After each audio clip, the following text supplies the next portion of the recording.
Yes, sir. Okay जी।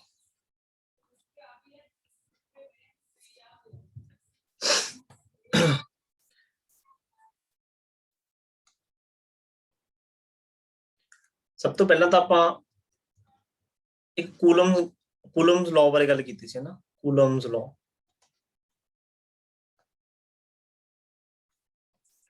Coulomb's law ਆਪਾਂ ਕੀ ਕਿਹਾ ਸੀਗਾ ਕਿ ਜਿਹੜਾ ਕੂਲਮ ਲॉ ਹੈ ਉਹ ਵੈਲਿਡ ਹੈ ਫॉर ਅ ਪੁਆਇੰਟ ਚਾਰਜ।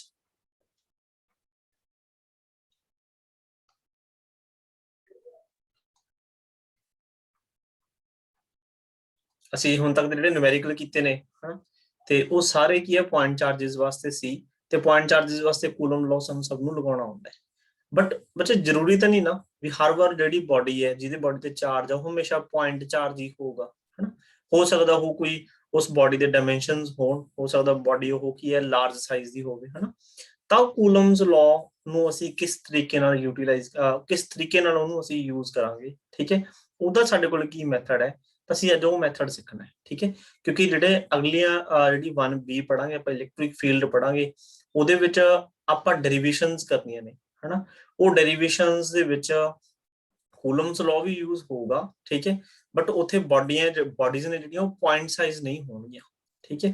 ਤੇ ਪੁਆਇੰਟ ਸਾਈਜ਼ ਜਦੋਂ ਨਹੀਂ ਹੋਣਗੀਆਂ ਤਾਂ ਕੂਲਮਸ ਲॉ ਨੂੰ ਕਿਵੇਂ ਯੂਜ਼ ਕਰਨਾ ਹੈ ਉਹ ਅਸੀਂ ਅੱਜ ਸਿੱਖਣਾ ਹੈ।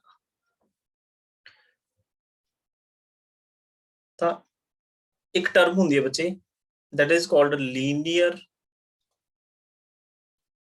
charge density। linear charge density ਇਹਦਾ ਜਿਹੜਾ ਸਿੰਬਲ ਹੈ ਉਹ ਹੈਗਾ ਲੈਮਡਾ। ਲੀਨੀਅਰ ਚਾਰਜ ਡੈਂਸਿਟੀ ਦਾ ਸਿੰਬਲ ਕੀ ਹੈ, ਲੈਮਡਾ। ਕਿਵੇਂ ਡਿਫਾਈਨ ਕਰਦੇ ਆ ਆਪਾਂ, ਦੇਖੋ ਲੀਨੀਅਰ ਮਤਲਬ ਅਲੋਂਗ ਦਾ ਲਾਈਨ। ਮੰਨ ਲਓ ਤੁਹਾਡੇ ਕੋਲ ਇੱਕ ਰੋਡ ਹੈ, ਸਾਡੇ ਕੋਲ ਕੀ ਇੱਕ ਸਪੋਜ਼ ਰੋਡ ਹੈ, ਜਿਵੇਂ ਆ ਇੱਕ ਰੋਡ ਹੈ ਏਦਾਂ, ਠੀਕ ਹੈ ਜੀ। ਇਸ ਰੋਡ ਤੇ ਨਾ ਪੋਜ਼ਿਟਿਵ ਚਾਰਜ ਗਿਵਨ ਹੈ। ਹੁਣ ਦੇਖੋ ਪੁਆਇੰਟ ਸਾਈਜ਼ ਨਹੀਂ ਹੈਗਾ ਨਾ, ਇੱਕ ਰੋਡ ਬੋਲ ਰਿਹਾ ਮੈਂ। ਇਸ ਰੋਡ ਤੇ ਸਾਡੇ ਕੋਲ ਕੀ ਗਿਵਨ ਹੈ, ਪੋਜ਼ਿਟਿਵ ਚਾਰਜ ਗਿਵਨ ਹੈ ਲਾਈਕ ਦਿਸ। ਕਿੰਨਾ ਚਾਰਜ ਗਿਵਨ ਹੈ, ਸਪੋਜ਼ Q ਚਾਰਜ ਗਿਵਨ ਹੈ, ਤੇ ਇਸ ਰੋਡ ਦੀ ਲੈਂਥ ਕਿੰਨੀ ਹੈ, ਸਪੋਜ਼ ਰੋਡ ਦੀ ਲੈਂਥ ਹੈਗੀ ਹੈ L। ਹੁਣ ਸਾਨੂੰ ਇਸ ਰੋਡ ਕਰਕੇ ਇਹਦੇ ਨੀਅਰ ਅਬਾਊਟ ਕੋਈ ਪੁਆਇੰਟ ਤੇ ਕਹਿਣ ਵੀ ਇੱਥੇ ਕੋਈ ਪੋਜ਼ਿਟਿਵ Q ਨੋਟ ਚਾਰਜ ਪਿਆ, ਠੀਕ ਹੈ ਜੀ। ਤੇ ਇਸ ਚਾਰਜ ਤੇ ਰੋਡ ਦੇ ਚਾਰਜ ਦੇ ਵਿਚਕਾਰ ਫੋਰਸ ਫਾਈਂਡ ਕਰੋ। ਹੁਣ ਸਿੱਧਾ ਤਾਂ ਅਸੀਂ ਕੂਲਮਸ ਲॉ ਲਗਾ ਨਹੀਂ ਸਕਦੇ, ਕਿਉਂ? ਕਿਉਂਕਿ ਕੂਲਮ ਲॉ ਲੱਗਦਾ ਦੋ ਪੁਆਇੰਟ ਚਾਰजेस ਵਿਚਕਾਰ, ਹਨਾ। ਤਾਂ ਇੱਥੋਂ ਜੇ ਅਸੀਂ ਦੇਖਾਂਗੇ ਇਸ ਰੋਡ ਦੇ ਡਿਫਰੈਂਟ ਪਾਰਟਸ ਤੋਂ, ਮਤਲਬ ਜੇ ਆਹ ਡਿਸਟੈਂਸ ਦੇਖਾਂਗੇ ਕੁਝ ਹੋਰ ਹੋਊਗਾ, ਆਹ ਡਿਸਟੈਂਸ ਦੀ ਵੈਲਿਊ ਕੁਝ ਹੋਰ ਹੈ, ਆਹ ਡਿਸਟੈਂਸ ਕੁਝ ਹੋਰ ਹੈ, ਆਹ ਡਿਸਟੈਂਸ ਕੁਝ ਹੋਰ ਹੈ, ਆਹ ਡਿਸਟੈਂਸ ਕੁਝ ਹੋਰ ਹੈ, ਹਨਾ। ਪਰ ਡਿਸਟੈਂਸ ਵੇਰੀ ਕਰ ਰਿਹਾ, ਇਹਦਾ ਮਤਲਬ ਫੋਰਸਿਸ ਵੀ ਵੇਰੀ ਕਰ ਰਹੀ ਜਾਣਗੀਆਂ, ਹਨਾ। ਤਾਂ ਕੀ ਤਰੀਕਾ ਕੀ ਹੋਊਗਾ ਉਹਦੇ ਵਾਸਤੇ, ਜਿਹੜੀ ਇੱਕ ਟਰਮ ਬਣੀ ਹੈ that term is known as linear charge density। ਇਹਨੂੰ ਡਿਫਾਈਨ ਕਿਵੇਂ ਕੀਤਾ ਹੈ ਸੁਣੋ ਧਿਆਨ ਨਾਲ। ਦੇਖੋ L ਲੈਂਥ ਦੇ ਵਿੱਚ ਰੋਡ ਹੈ, ਉਹਦੇ ਕੋਲੇ ਚਾਰਜ ਕਿੰਨਾ ਹੈ, ਆਨਸਰ ਹੈ Q। ਇੱਕ ਯੂਨਿਟ ਲੈਂਥ ਕੋਲੇ ਚਾਰਜ ਕਿੰਨਾ ਹੋਊਗਾ, that is Q by L। this Q by L is known as linear charge density lambda।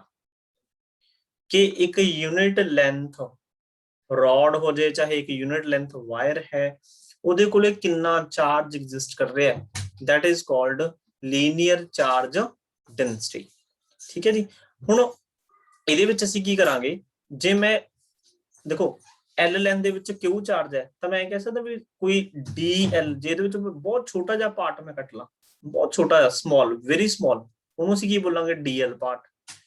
DL part ਦੇ ਵਿੱਚ ਚਾਰਜ ਕਿੰਨਾ ਹੋਊਗਾ, ਆਨਸਰ ਹੈ DQ ਹੋਊਗਾ। ਛੋਟੇ ਜਿਹੇ ਪਾਰਟ ਦੇ ਵਿੱਚ ਛੋਟਾ ਜਿਹਾ ਚਾਰਜ ਹੋਊਗਾ, ਤਾਂ ਮੈਂ ਵੀ ਐਵੇਂ ਵੀ ਤਾਂ ਕਹਿ ਸਕਦਾ ਨਾ ਕਿ DL ਲੈਂਥ ਦੇ ਵਿੱਚ ਜਿਹੜਾ ਚਾਰਜ ਕਿੰਨਾ ਹੈ, DQ ਹੈ। ਤਾਂ ਇੱਕ ਯੂਨਿਟ ਚ ਕਿੰਨਾ ਹੋਊਗਾ, DQ by DL। ਤਾਂ ਇਹਨੂੰ ਵੀ ਅਸੀਂ ਕੀ ਬੋਲ ਸਕਦੇ ਹਾਂ, ਲੈਮਡਾ, ਲਾਈਕ ਦਿਸ। ਤਾਂ ਅਸੀਂ ਕਰਿਆ ਕੀ ਕਰਾਂਗੇ ਬੱਚੇ, ਜਿਹੜੀਆਂ ਸਾਡੇ ਕੋਲ ਰੋਡ ਹੈ ਨਾ ਕੋਈ ਹਨਾ, ਉਹਦੇ ਵਿੱਚ ਅਸੀਂ ਐਵੇਂ ਇੱਕ ਸਮਾਲ ਐਲੀਮੈਂਟ ਕੱਟ ਲਿਆ ਕਰਾਂਗੇ।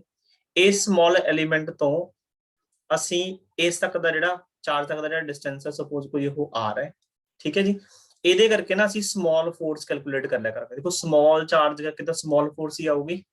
ਫਿਰ ਉਸ ਤੋਂ ਬਾਅਦ ਤੁਹਾਨੂੰ ਮੈਂ ਸਿਖਾਈ ਸੀ ਇੰਟੀਗ੍ਰੇਸ਼ਨ। ਫਿਰ ਅਸੀਂ ਇਸ ਪੂਰੀ ਵਾਇਰ ਤੇ ਇਸ ਪੂਰੀ ਰੋਡ ਤੇ ਕੀ ਲਾ ਦਿਆ ਕਰਾਂਗੇ, ਇੰਟੀਗ੍ਰੇਸ਼ਨ ਦਾ ਮੈਥਡ ਲਾ ਕੇ ਅਸੀਂ ਟੋਟਲ ਫੋਰਸ ਕੈਲਕੂਲੇਟ ਕਰਿਆ ਕਰਾਂਗੇ। ਮਤਲਬ ਅਗਰ ਬੋਡੀ ਪੁਆਇੰਟ ਸਾਈਜ਼ ਨਹੀਂ ਹੈਗੀ ਤਾਂ ਤੁਸੀਂ ਪਹਿਲਾਂ ਛੋਟੇ ਜਿਹੇ ਐਲੀਮੈਂਟ ਨੂੰ ਕੱਟ ਕਰਕੇ ਉਹਦੇ ਤੇ ਚਾਰਜ ਦੇਖਣਾ ਤੇ ਉਹਦੇ ਕਰਕੇ ਦੇਖਣੀ ਹੈ ਫੋਰਸ, ਠੀਕ ਹੈ ਜੀ। ਉਸ ਤੋਂ ਬਾਅਦ ਉਹਦੀ ਅਸੀਂ ਕੀ ਕਰਨੀ ਹੈ, ਇੰਟੀਗ੍ਰੇਸ਼ਨ, ਜਿਹਦੇ ਵਿੱਚ ਸਾਨੂੰ ਆ ਟਰਮ ਦੀ ਲੋੜ ਪਊਗੀ, ਲੀਨੀਅਰ ਚਾਰਜ ਡੈਂਸਿਟੀ। ਅਗਰ ਜਿਹੜਾ ਚਾਰਜ ਆ ਅਲੋਂਗ ਦਾ ਲੈਂਥ ਕੀ ਹੈ, ਡਿਸਟ੍ਰੀਬਿਊਟ ਹੋਇਆ ਹੋਇਆ। ਤਾਂ ਡੈਫੀਨੇਸ਼ਨ ਕੀ ਬਣ ਗਈ, ਡੈਫੀਨੇਸ਼ਨ ਬਣ ਗਈ ਚਾਰਜ ਪਰ unit length is called linear charge density। Unit ਇਹਦੇ ਕੀ ਲਿਖ ਸਕਦੇ ਹੋ ਤੁਸੀਂ, ਦੇਖੋ ਚਾਰਜ ਦੇ यूनिट ਹੁੰਦੇ ਨੇ ਕੂਲਮ ਪਰ ਮੀਟਰ, ਤੁਸੀਂ ਇਹਦੇ यूनिट ਲਿਖ ਸਕਦੇ ਹੋ। ਦੂਸਰਾ ਹੁੰਦਾ surface charge density. Surface charge density, ਇਹਦਾ ਜਿਹੜਾ ਸਿੰਬਲ ਹੈ ਬੱਚੇ ਉਹ ਹੈਗਾ ਸਿਗਮਾ। ਏਦਾਂ ਸਿਗਮਾ ਲਿਖਦੇ ਨੇ। ਹੁਣ ਦੇਖੋ ਜ਼ਰੂਰੀ ਥੋੜੀ ਹੈ ਵੀ ਹਮੇਸ਼ਾ ਕੋਈ ਤੁਹਾਡੇ ਕੋਲ ਰੋਡ ਹੀ ਹੋਊਗੀ ਹਨਾ, ਮਤਲਬ ਜਿਹਦੀ ਲੈਂਥ ਹੋਊਗੀ ਸਿਰਫ ਉਸੇ ਤੇ ਚਾਰਜ ਹੋਊਗਾ।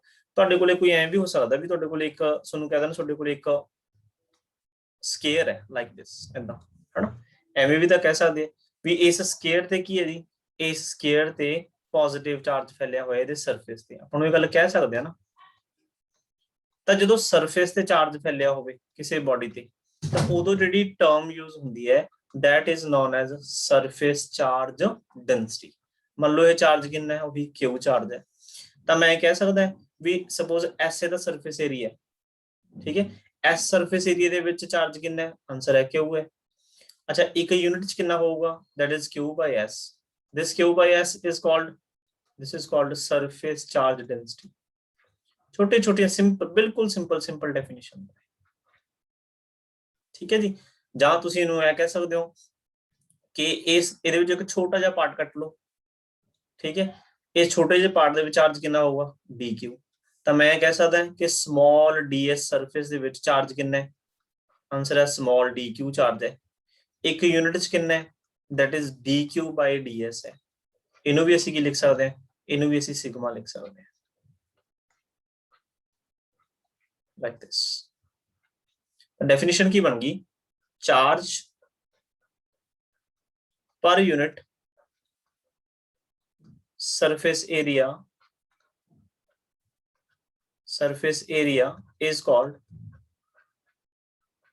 surface charge density। Coulomb law कितना अप्लाई करना मैं ऑब्वियसली करके दिखाऊंगा, मैं जस्ट डेफिनेशन से लिखा रहे हैं भी डेफिनेशन की है। What is linear charge density, linear charge density ਕਦੋਂ ਕੰਮ ਹੁੰਦੀ ਹੈ, ਜਦੋਂ ਚਾਰਜ ਅਲੋਂਗ ਦਾ ਲਾਈਨ ਫੈਲਿਆ ਹੋਇਆ ਹੈ। ਸਰਫੇਸ ਚਾਰਜ ਡੈਂਸਿਟੀ ਕਦੋਂ ਯੂਜ਼ ਹੁੰਦੀ ਹੈ, ਜਦੋਂ ਚਾਰਜ ਹੈ ਜਿਹੜਾ ਉਹ ਕਿਸੇ ਬੋਡੀ ਦੇ ਸਰਫੇਸ ਤੇ ਫੈਲਿਆ ਹੋਇਆ ਹੈ। ਇੱਕ ਥਰਡ ਹੀ ਹੁਣ ਤੁਹਾਡੇ ਦਿਮਾਗ ਦੇ ਵਿੱਚ ਆ ਗਈ ਹੋਣੀ ਵੀ ਸਰ ਵੋਲਿਊਮ ਨਾਲ ਵੀ ਕੁਝ ਰਿਲੇਟਡ ਹੈ, ਤਾਂ ਮੇਰਾ ਆਨਸਰ ਹੈ ਕਿ ਬਿਲਕੁਲ ਵੋਲਿਊਮ ਚਾਰਜ ਡੈਂਸਿਟੀ ਵੀ ਹੁੰਦੀ ਹੈ। ਵੋਲਿਊਮ ਚਾਰਜ ਡੈਂਸਿਟੀ, ਇਹ ਜਿਹੜਾ ਸਿੰਬਲ ਹੈ ਉਹ ਹੈਗਾ ਰੋ। ਕੀ ਬੋਲਣਾ ਇਹਨੂੰ, ਰੋ, ROW, ਰੋ। ਹੁਣ ਮੰਨ ਲਓ ਤੁਹਾਨੂੰ ਕਹਿ ਦੇਣ ਤੁਹਾਡੇ ਕੋਲੇ ਕੋਈ ਇੱਕ ਸਫੀਅਰ ਹੈ ਹਨਾ, ਇਹ ਸਰਕਲ ਨਹੀਂ ਹੈਗਾ, ਬਸ ਇਹ ਧਿਆਨ ਰੱਖਿਓ ਇਹ ਸਫੀਅਰ ਹੈ, ਸਾਰਾ ਸੋਲਿਡ ਸਫੀਅਰ ਹੈ, ਮਤਲਬ ਜਿਵੇਂ ਫੁੱਟਬਾਲ। ਤੇ ਇਸ ਸਫੀਅਰ ਦੇ ਵਿੱਚ ਤੁਹਾਨੂੰ ਕਹਿ ਦੇਣ ਵੀ ਕੀ ਹੈ, ਸਫੀਅਰ ਦੇ ਵਿੱਚ ਕੀ ਫੈਲਿਆ ਹੋਇਆ, ਚਾਰਜ ਫੈਲਿਆ ਹੋਇਆ। ਕਿੰਨਾ ਚਾਰਜ ਹੈ, Q। ਤਾਂ ਅਸੀਂ ਕੀ ਕਹਾਂਗੇ ਵੀ V ਵੋਲਿਊਮ ਦੇ ਵਿੱਚ ਚਾਰਜ ਕਿੰਨਾ ਹੈ, ਆਨਸਰ ਹੈ Q। ਇੱਕ ਯੂਨਿਟ ਵੋਲਿਊਮ ਚ ਕਿੰਨਾ ਹੈ, that is Q by V। ਤਾਂ Q by V ਕੀ ਹੋ ਗਿਆ, that is rho। ਹੁਣ ਵੋਲਿਊਮ ਦਾ ਫਾਰਮੂਲਾ ਸਭ ਨੂੰ ਪਤਾ ਹੈ, ਸਫੀਅਰ ਦਾ ਜਿਹਦਾ ਰੇਡੀਅਸ ਕਿੰਨਾ r ਹੋ ਗਿਆ ਤਾਂ 4/3 ਕਿੰਨਾ ਆ ਜਾਊਗਾ, ਪਾਈ r ਦੀ ਕਿਊਬ ਦਾ ਵੋਲਿਊਮ ਆ ਜਾਊਗਾ। ਸਰਫੇਸ ਏਰੀਆ ਦਾ ਵੀ ਤੁਹਾਨੂੰ ਪਤਾ ਸੀ ਪਹਿਲਾਂ, ਸਕੁਅਰ ਦਾ a ਸਕੁਅਰ, ਠੀਕ ਹੈ। ਤਾਂ ਉਹ ਤੁਸੀਂ ਫਾਰਮੂਲੇ ਯੂਜ਼ ਕਰ ਸਕਦੇ ਹੋ। ਜਾਂ ਅਸੀਂ ਕਹਿ ਸਕਦੇ ਹਾਂ ਕਿ ਜਿਹੜਾ ਸਮੋਲ ਪਾਰਟ ਹੈ ਇਹਦੇ ਵਿੱਚ ਚਾਰਜ ਕਿੰਨਾ ਹੈਗਾ dq, ਤਾਂ ਅਸੀਂ ਕੀ ਕਹਿ ਸਕਦੇ ਹਾਂ ਸਮੋਲ ਵੋਲਿਊਮ ਦੇ ਵਿੱਚ ਚਾਰਜ ਕਿੰਨਾ dq, ਤਾਂ ਇੱਕ ਯੂਨਿਟ ਚ ਕਿੰਨਾ ਹੋਊਗਾ that is dq by dv. this is also what volume charge density. ਇੱਥੋਂ ਡੈਫੀਨੇਸ਼ਨ ਬਣ ਗਈ charge per unit volume, charge per unit volume is called volume charge density. देखो बच्चे ये तो क्लियर ने, तीन डेफिनेशन ने, तीनों क्लियर ने।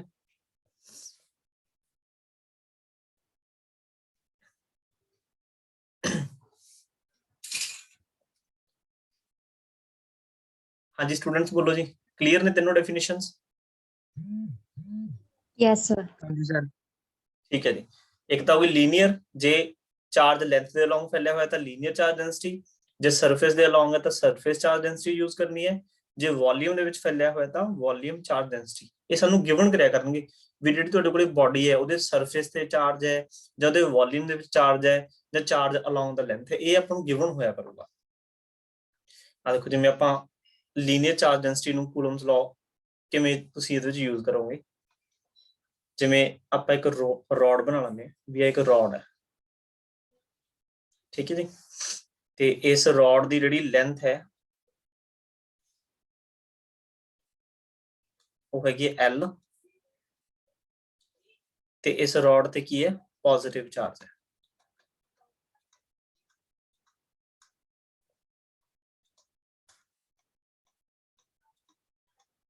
कितना चार्ज है Q, unit of volume charge density. बच्चे same charge per unit volume दे यूनिट की होंगे, देखो रो की अपने को चार्ज पर यूनिट वॉल्यूम है ना, चार्ज दे की हो गए कूलम, वॉल्यूम दे की हो गए मीटर क्यूब, तो कूलम पर मीटर क्यूब किसी यूनिट बोल सकते हो, ठीक है जी। हाँ जी, तो हुण इत्थे सानू की है कि इस रॉड दे नजदीक किसी डिस्टेंस ते कोई चार्ज है Q नॉट, ते इस Q नॉट ते इस Q जिहड़ी रॉड है जिहदे चार्ज Q है इहते तुसीं की फाइंड करनी है फोर्स। तो बच्चे साडा तरीका की होगा, असीं स्मॉल एलिमेंट कट करांगे DL, इस स्मॉल एलिमेंट च आपां नूं चार्ज पता कितना होगा DQ, ते इत्थों असीं इहदा डिस्टेंस ले लांगे कोई डिस्टेंस R, ਅਸੀਂ ਸਿਰਫ ਇਹਦੇ ਵਿੱਚ ਕੂਲਮ ਲਾਅ ਲਗਾਵਾਂਗੇ। ਤਾਂ ਦੇਖੋ ਸਮਾਲ ਚਾਰਜ ਕਰਕੇ ਸਮਾਲ ਫੋਰਸ ਐਗਜ਼ਿਸਟ ਕਰੇਗੀ, ਤਾਂ ਤੁਸੀਂ ਕੀ ਲਿਖੋਗੇ ਇਹਨੂੰ DF, F ਨਹੀਂ ਲਿਖਣਾ, ਧਿਆਨ ਰੱਖਿਓ, small force DF, K Q1 ਕੌਣ ਹੈ DQ ਹੈ, Q2 ਕੌਣ ਹੈ Q ਨॉट ਹੈ, ਅਪਨ ਇਹਦੇ ਵਿਚਕਾਰ ਦਾ ਡਿਸਟੈਂਸ ਕਿੰਨਾ ਹੈ, ਡਿਸਟੈਂਸ ਹੈਗਾ R ਸਕੁਅਰ। ਅੱਛਾ ਟੋਟਲ ਫੋਰਸ ਫਾਈਂਡ ਕਰਨ ਦੇ ਲਈ ਅਸੀਂ ਕਰਾਂਗੇ ਦੀ ਇੰਟੀਗ੍ਰੇਸ਼ਨ, टोटल फोर्स ले ਅਸੀਂ ਕੀ ਕਰਾਂਗੇ ਇੰਟੀਗ੍ਰੇਸ਼ਨ, ਕਿੱਥੋਂ ਦੇਖੋ ਰੋਡ ਦੇ ਜੇ ਤੁਸੀਂ ਇਸ ਐਂਡ ਤੋਂ ਇਸ ਐਂਡ ਤੱਕ ਜਾਓਗੇ ਤਾਂ ਟੋਟਲ ਲੈਂਥ ਕਿੰਨੀ ਕਵਰ ਹੁੰਦੀ ਹੈ L, ਤਾਂ ਇਹਦੀ ਇੰਟੀਗ੍ਰੇਸ਼ਨ 0 to L ਹੋਏਗੀ, ਤਾਂ ਇਹ DF ਦਾ ਹੋਊਗਾ ਟੋਟਲ ਫੋਰਸ F, ਦੇਖੋ K 0 to L K। ਅੱਛਾ ਦੇਖੋ ਆਪਾਂ ਡਿਫਾਈਨ ਕੀਤਾ ਸੀਗਾ ਕਿ charge per unit length is equal to lambda, ਇਹਦਾ ਮਤਲਬ DQ ਕਾਦੇ ਬਰਾਬਰ ਆ ਗਿਆ, DQ ਆ ਗਿਆ ਲੈਮਡਾ ਇਨਟੂ DL।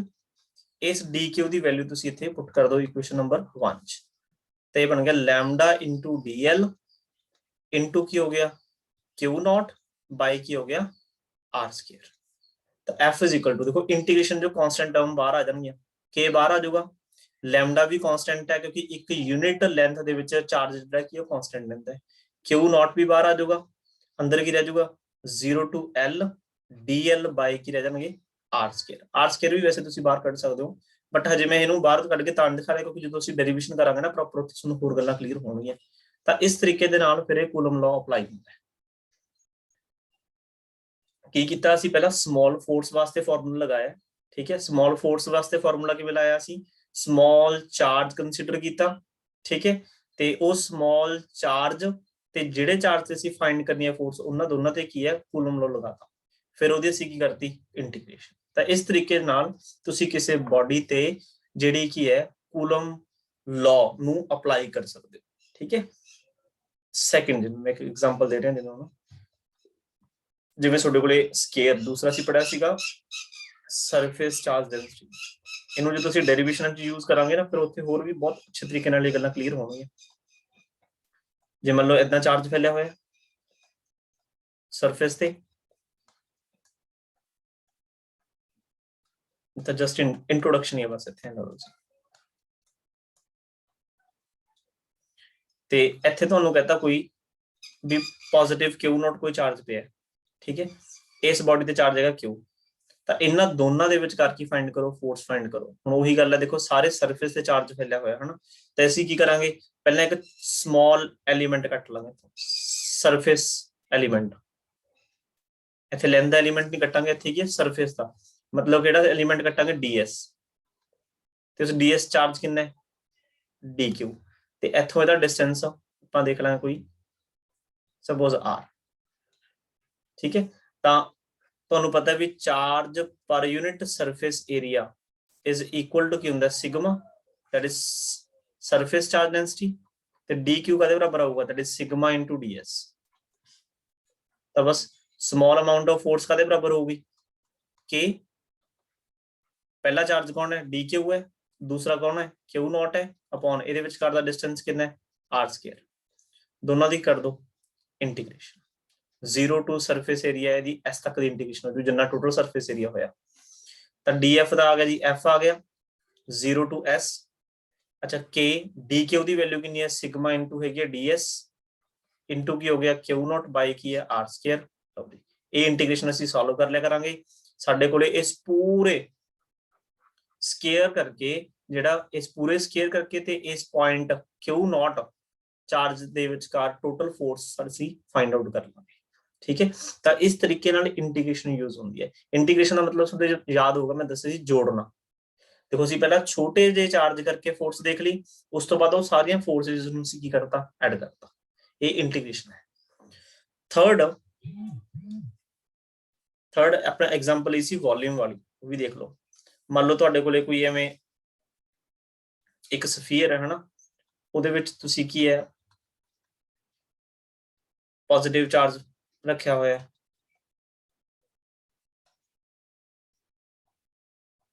ਜੇ ਸਫੀਅਰ ਦੇ ਸਰਫੇਸ ਤੇ ਚਾਰਜ ਐਗਜ਼ਿਸਟ ਕਰਦਾ ਹੋਵੇ ਤਾਂ ਇੱਥੇ ਵੀ ਸਰਫੇਸ ਚਾਰਜ ਡੈਂਸਿਟੀ ਵਾਲਾ ਫਾਰਮੂਲਾ ਲੱਗੂਗਾ, ਬਟ ਅਸੀਂ ਹੁਣ ਕੀ ਕਰ ਰਹੇ ਹਾਂ ਵੀ ਵੋਲਿਊਮ ਦੇ ਵਿੱਚ ਹੈ, ਠੀਕ ਹੈ। ਤਾਂ ਕਿੰਨਾ ਚਾਰਜ ਹੈ q, ਤੇ ਤੁਹਾਨੂੰ ਕਿਹਾ ਵੀ ਇੱਥੇ ਇੱਕ ਚਾਰਜ ਹੈ ਕਿਹੜਾ q ਨੋਟ, ਤੇ ਕੀ ਫਾਈਂਡ ਕਰਨੀ ਹੈ ਫੋਰਸ, ਤਾਂ ਅਸੀਂ ਕੀ ਕਰਾਂਗੇ ਬੱਚੇ ਇਹਦੇ ਵਿੱਚੋਂ ਫੇਰ ਇੱਕ ਛੋਟਾ ਜਿਹਾ ਵੋਲਿਊਮ ਐਲੀਮੈਂਟ ਕੱਟਾਂਗੇ dv, ਉਹ ਚਾਰਜ ਕਿੰਨਾ ਹੋਊਗਾ dq, ਤੇ ਆਹ ਡਿਸਟੈਂਸ ਅਸੀਂ ਕੀ ਲੈ ਲਾਂਗੇ r, ਠੀਕ ਹੈ। ਤਾਂ ਤੁਸੀਂ ਕੀ ਲਿਖੋਗੇ df is equal to k dq, ਦੂਸਰਾ ਕੀ ਆ ਗਿਆ q ਨੋਟ ਬਾਈ ਕੀ ਹੋ ਗਿਆ r ਸਕੁਅਰ, ਇਹਦੀ ਕੀ ਕਰ ਦੋਗੇ ਇੰਟੀਗ੍ਰੇਸ਼ਨ 0 ਟੂ ਇਹਦਾ ਵੋਲਿਊਮ v ਤੱਕ ਦੀ।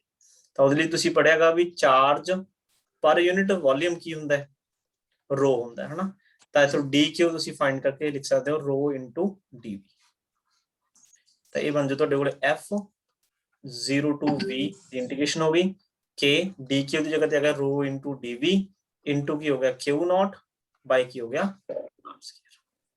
ਤਾਂ ਇਸ ਤਰੀਕੇ ਦੇ ਨਾਲ ਅਸੀਂ ਇਹ ਫਾਰਮੂਲਾਜ਼ ਨੂੰ ਯੂਜ਼ ਕਰਕੇ ਜਿਹੜੀ ਫੋਰਸ ਹੈ ਉਹ ਕੈਲਕੂਲੇਟ ਕਰਿਆ ਕਰਾਂਗੇ। ਦੇਖੋ ਜੀ ਕਲੀਅਰ ਹੈ, ਜੇ ਕਿਸੇ ਦਾ ਕੋਈ ਡਾਊਟ ਹੈ ਤਾਂ ਪੁੱਛੋ।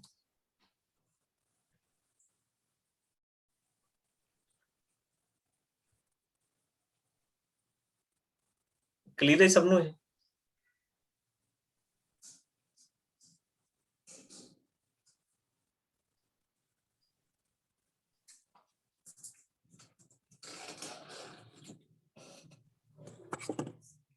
बोलो बच्चे क्लियर है? Yes sir. ओके, बोल के दस दिया करो ना, ठीक है जी। ओके ओके ओके ठीक है जी। अच्छा ये तो अपना मतलब ਇਹਦੇ ਨਾਲ ਨਾ ਆਪਣੀ ਜਿਹੜੀ ਫਸਟ ਏ ਹੈ ਜਿਹੜੀ ਯੂਨਿਟ ਹੈ ਉਹ ਕੰਪਲੀਟ ਹੋ ਗਈ ਜੀ। ਫਸਟ ਏ ਦੇ ਵਿੱਚ ਆਪਾਂ ਕੀ ਕੁਝ ਪੜਿਆਗਾ, ਕੂਲਮ ਲਾਅ ਪੜਿਆ ਆਪਾਂ, ਠੀਕ ਹੈ ਜੀ, ਪ੍ਰੋਪਰਟੀਜ਼ ਆਫ ਚਾਰजेस ਬਾਰੇ ਪੜਿਆ, ਮੈਥਡਸ ਆਫ ਚਾਰजिंग ਪੜਿਆ ਆਪਾਂ, ਠੀਕ ਹੈ। ਤੇ ਉਸ ਤੋਂ ਬਾਅਦ ਇਹਦੇ ਵਿੱਚ ਆਪਾਂ ਇਕੁਇਲਿਬਰੀਅਮ ਦੇ ਕਨਸੈਪਟ ਪੜ੍ਹ ਲਏ, ਠੀਕ ਹੈ ਜੀ। ਤੇ ਉਸ ਤੋਂ ਬਾਅਦ ਕਿਸੇ ਲੀਨੀਅਰ ਚਾਰਜ ਬਾਡੀ ਨੂੰ ਜਾਂ ਸਰਫੇਸ ਚਾਰਜ ਵਾਲੀ ਬਾਡੀ ਨੂੰ ਜਾਂ ਵੋਲਿਊਮ ਚਾਰਜ ਵਾਲੀ ਬਾਡੀ ਨੂੰ ਕਿਸ ਤਰੀਕੇ ਨਾਲ ਅਸੀਂ ਤੇ ਕੂਲਮ ਲਾਅ ਅਪਲਾਈ ਕਰਨਾ ਹੈ, ਇਹ ਸਾਰੀਆਂ ਗੱਲਾਂ ਅਸੀਂ ਇਹਦੇ ਵਿੱਚ ਸਿੱਖੀਆਂ ਨੇ, ਠੀਕ ਹੈ ਜੀ। ਤਾਂ ਇਸ ਤੋਂ ਬਾਅਦ ਹੋਰ ਇਹਦੇ ਵਿੱਚ ਕੁਝ ਵੀ ਨਹੀਂ ਹੈਗਾ, ਨੂਮੈਰੀਕਲ ਦੀ ਪ੍ਰੈਕਟਿਸ ਹੀ ਹੈ, ਜਿੰਨੀ ਤੁਸੀਂ ਕਰ ਲਓਗੇ ਉਨਾ ਵਧੀਆ ਹੈਗਾ, ਠੀਕ ਹੈ। ਤਾਂ ਜਿਹੜੀ ਆਪਣੀ ਕੱਲ ਦੀ ਜਿਹੜੀ ਕਲਾਸ ਹੋਗੀ, ਬਸ ਅੱਜ ਮੈਂ ਇੰਨੇ ਕੰਮ ਕਰਾਉਣਾ ਸੀ, ਹੋਰ ਤਾਂ ਇਹਦੇ ਕੁਝ ਕਰਾਉਣ ਵਾਲਾ ਹੈ ਨਹੀਂਗਾ, ਠੀਕ ਹੈ। ਤੁਸੀਂ ਇਹਦੇ ਬਾਰੇ ਦੇਖ ਲਿਓ।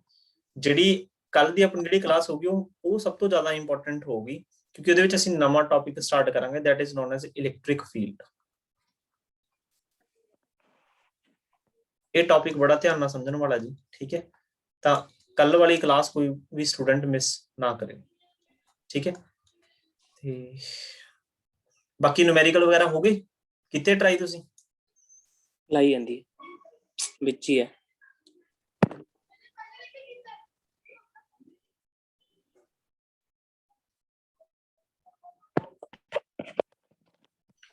ਚਲੋ ਬਾਕੀ ਤੁਸੀਂ ਨੂਮੈਰੀਕਲ ਵਗੈਰਾ ਟਰਾਈ ਕਰ ਲਓ ਜੀ, ਠੀਕ ਹੈ। ਤੁਹਾਡੇ ਕੋਲ ਬੁੱਕ ਹੋਊਗੀ, ਅਗਰ ਕੋਈ ਨੂਮੈਰੀਕਲ 'ਚ ਕੋਈ ਪ੍ਰੋਬਲਮ ਆਉਂਦੀ ਹੈ ਤਾਂ ਮੈਨੂੰ ਕੀ ਹੈ ਮੈਸੇਜ ਕਰ ਦਿਓ, ਮੈਂ ਕਰਵਾ ਦੂੰਗਾ।